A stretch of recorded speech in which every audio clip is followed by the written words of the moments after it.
ثم الحمدللہ اللہ رب العالمین کے فضل و کرم سے شاقان مصطفیٰ کریم صلی اللہ تعالیٰ علیہ وآلہ وسلم اور زائرین خانہ کعبہ کے لیے، طائفین کے لیے اللہ رب العالمین کے فضل سے کرونا ختم ہو گیا ہے، اس حوالے سے کہ حرم کعبہ شریف اور حرم مدینہ طیبہ شریف میں جو نشانات پہلے لگائے گئے تھے کہ جو ڈسٹنس جو رکھا گیا تھا صفوں کے درمیان، نمازیوں کے درمیان،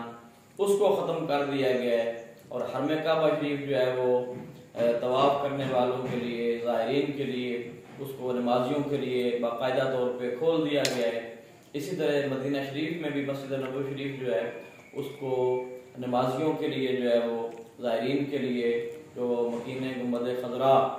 صلی اللہ تعالیٰ علیہ وآلہ وسلم